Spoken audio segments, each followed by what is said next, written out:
अस्सलामुअलैकुम। MX Excel का आज हमारा 18वां लेक्चर है 18। आज के इस लेक्चर में हम सीखेंगे शेप्स लगाना। तो एमएक्स एक्सेल में अगर हमने शेप लगानी हो, कोई चीज़ को किसी तरफ पॉइंट आउट करना हो, किसी की तरफ मुतवज्जे करना हो, तो हम शेप्स की मदद से बनाते हैं। तो एक्सेल की शीट में आ जाएंगे। तो ये हमारी एक्सेल की शीट खुल चुकी है। इनसर्ट टैब में जाने के बाद ये शेप्स का टॉपिक है। शेप्स के इस टॉपिक पे ओपन करें, ये तमाम शेप्स मौजूद हैं। जो भी आप शेप बनाना चाहें बना सकते हैं। जैसा कि ये शेप एक मैं ये बनाना चाहता हूँ, तो ये देखें हमारा फाइल काम हमारा इस तरफ है और हम चाहते हैं कि उसकी तरफ ये मुतवज्जे हो या उसकी तरफ दिखाए, तो उस सूरत में हम ये शेप यूज़ करते हैं।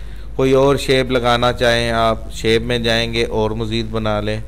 कोई पॉइंट ऐसा हो कि किस चीज़ को मुतवज्जे करना हो कि उसका आंसर यहाँ पर है, 5000 अमाउंट का आंसर यहाँ पर है और बिल उसका यहाँ बना हुआ है, तब हम ये शेप यूज़ करेंगे। यानी कि नेक्स्ट जब आप फ्यूचर में कोई काम करेंगे तभी आपको मालूम होगा इन शेप्स की कदर का, कि किसी चीज़ को पॉइंट आउट करना हो तो कैसे करते हैं। अच्छा, जैसा कि एमएस वर्ड में आपने सीखा था कि शेप्स के अंदर आप लिख भी सकते हैं।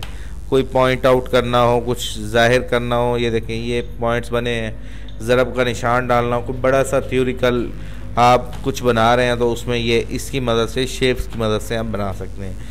अच्छा, कुछ लिखना हो, मैं लिखने के हवाले से बता रहा था। ये देखें ये मैंने एक एरो बनाया। अब इसके अंदर हमने लिखना है। लिखने के लिए same to same right click करके इधर ऐड टेक्स्ट का बटन आ जाता है। ठीक है, ये देखें ऐड टेक्स्ट, इस पर क्लिक करें। अब इस पर आप जो भी लिखना चाहें लिख भी सकते हैं। मैंने इस पर अली रज़ा नाम लिख दिया और इस नाम को मैंने सेलेक्ट किया।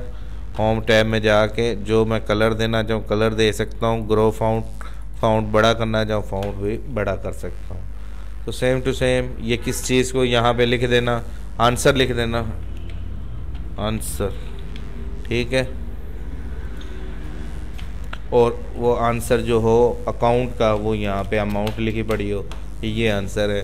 तो उस सूरत में हम ये शेप्स की मदद से हम इसको इंसर्ट करते हैं। शेप्स की मदद से अच्छा इंप्रेशन ज़ाहिर करने के लिए हम बनाते हैं। स्टार्स लगाने हो किसी शीट में, कोई कंपनी का कोई डाटा बना रहे हैं, स्टार वगैरह लगाना, तो ये ऐसे हम कोई भी चीज़ लगा सकते हैं। उम्मीद करता हूँ आपको ये शेप्स का टॉपिक क्लियर हो गया होगा। शेप्स बनाने का मकसद आपको समझ आ गया होगा। नेक्स्ट एक टॉपिक है हमारा आगे, हाइपर लिंक। मैं उसमें आपको शेप्स के ऊपर हाइपर लिंक लगाना सिखाऊंगा। थैंक यू, अल्लाह हाफिज़।